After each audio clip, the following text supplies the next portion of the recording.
Hi everybody, welcome back to Anglo Academics YouTube channel. നമ്മളിപ്പോൾ സംസാരിച്ചുകൊണ്ടിരിക്കുന്നത് how to use the prepositions. പ്രിപ്പോസിഷൻസിനെ നമുക്ക് എങ്ങനെ കറക്റ്റ് യൂസ് ചെയ്യാമെന്നാണ്. അപ്പോൾ അതിൽ കഴിഞ്ഞ ക്ലാസ്സിൽ നമ്മൾ പറഞ്ഞത് വളരെ ഇമ്പോർട്ടൻ്റ് ആയിട്ടുള്ള ഇൻ എന്ന പ്രിപ്പോസിഷനെ കുറിച്ചാണ്. അതായത് ഇൻ എന്ന് പറഞ്ഞാൽ എന്തിൻ്റെങ്കിലും ഉള്ളിൽ എന്നുള്ളതാണ്. ഒരു സ്ഥലത്തിൻ്റെ ഉള്ളിൽ, ഒരു വർഷത്തിൻ്റെ ഉള്ളിൽ, മാസത്തിൻ്റെ ഉള്ളിൽ, ആഴ്ചയുടെ ഉള്ളിൽ, ക്ലാസ് മുറിക്കുള്ളിൽ, ഗ്രൗണ്ടിൽ, ഇൻ ദ ഗ്രൗണ്ട്, ഇങ്ങനെയൊക്കെയാണ് നമ്മൾ പഠിച്ചതെങ്കിൽ ഇന്ന് നമ്മൾ പഠിക്കുന്നത് ഓൺ എന്ന പ്രിപ്പോസിഷനെ കുറിച്ചാണ്. ഓൺ എന്ന് പറഞ്ഞാൽ സാധാരണ ഉപയോഗിക്കുന്നത് സർഫേസസ്, അതായത് എന്തെങ്കിലും ഉപരിതലത്തിൽ ഒരു, ഞാൻ നേരത്തെ പറയുകയുണ്ടായി, പ്രിപ്പോസിഷൻസ് എന്ന് പറഞ്ഞാൽ ഒരു വ്യക്തിയുടെയോ ഒരു സാധനത്തിൻ്റെയോ ഒക്കെ സ്ഥാനം, ഇരിക്കുന്ന സ്ഥാനം പറയുന്നതിന് തൊട്ട് മുമ്പ് ഉപയോഗിക്കുന്ന ചെറിയ വാക്കിനെയാണ് പ്രിപ്പോസിഷൻ എന്ന് പറയുകയുണ്ടായി. അപ്പോൾ അതേപോലെ നമുക്ക് ഈ ഓൺ ഉപയോഗിക്കുന്നത് നമ്മൾ ഒരു വ്യക്തിയോ അല്ലെങ്കിൽ ഒരു വസ്തുവോ ഒക്കെ ഉള്ളത് ഏതെങ്കിലും ഒരു ഉപരിതലത്തിന് മേലെ, ഒരു പ്രതലത്തിന് മേലെയാണ് എങ്കിലാണ് നമ്മൾ സാധാരണ ഓൺ ഉപയോഗിക്കുക. കൂടാതെ ഒരു എക്സാക്റ്റ് ഡേറ്റ്, എക്സാക്റ്റ് ഡേ, ദിവസം പറയുന്നതിന് വേണ്ടി, തീയതി പറയുന്നതിന് വേണ്ടി ഒക്കെ നമ്മൾ ഓണാണ് ഉപയോഗിക്കുക. അപ്പോൾ നോക്കുക, എക്സാമ്പിളായിട്ട് നമുക്കിപ്പോൾ ഞാൻ പറഞ്ഞു സർഫേസസ്, അതായത് ഏതെങ്കിലും ഒരു തലത്തിന് മേൽ, ഉപരിതലത്തിന് മേൽ, പ്രതലത്തിൻ്റെ മേൽ ഉള്ളതാണെങ്കിൽ, see on the table, my phone is on the table, എൻ്റെ ഫോണ് ടേബിളിൻ്റെ മുകളിലാണുള്ളത്. അപ്പം my phone is in the table എന്ന് പറഞ്ഞാൽ ടേബിളിൻ്റെ ഉള്ളിലാണ്.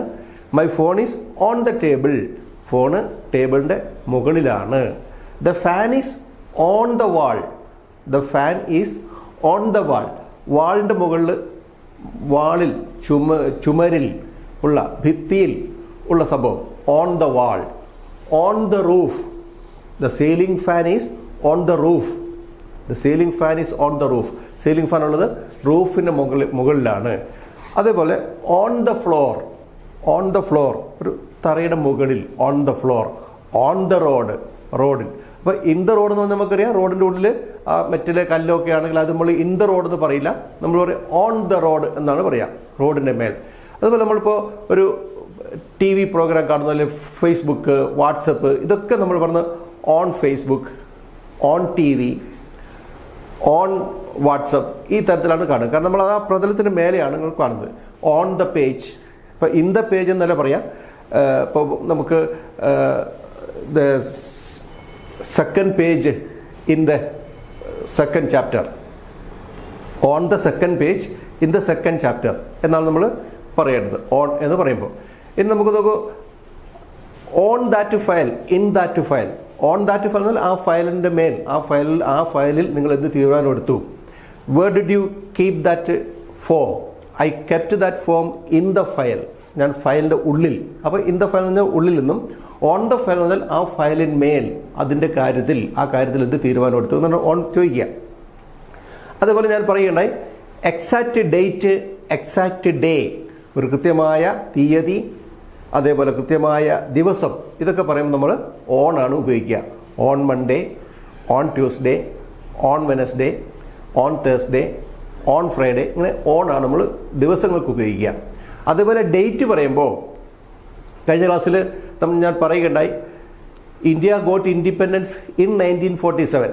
അപ്പോൾ നമ്മൾ വർഷം പറഞ്ഞപ്പോൾ ഇന്നാണ് പറഞ്ഞതെങ്കിൽ, പക്ഷെ അതൊരു ഡേറ്റ് പറയുകയാണെങ്കിൽ India got independence on 15th August 1947. India got independence on 15th August 1947. ഈ തരത്തിലാണ് നമ്മൾ. അതേപോലെ നമ്മൾ I joined in Anglo academy on 12th June 2023. ഈ തരത്തിലാണ് നമ്മൾ ഓൺ ഉപയോഗിക്കുക. അപ്പോൾ ഇത്തരത്തിലുള്ള വളരെ വളരെ ഉപകാരപ്രദമായ വീഡിയോസുമായി നമുക്ക് വീണ്ടും കാണാം. ഈ ചാനൽ സബ്സ്ക്രൈബ് ചെയ്യാത്തവർ സബ്സ്ക്രൈബ് ചെയ്യുക. ഈ വീഡിയോ ഇഷ്ടപ്പെട്ടെങ്കിൽ നിങ്ങൾ തീർച്ചയായും നിങ്ങളുടെ ഫ്രണ്ട്സിനും റിലേറ്റീവ്സിനും ഇതൊന്ന് ഷെയർ ചെയ്ത് കൊടുക്കുക, ലൈക്ക് ചെയ്യുക. വീണ്ടും കാണാം. ബൈ.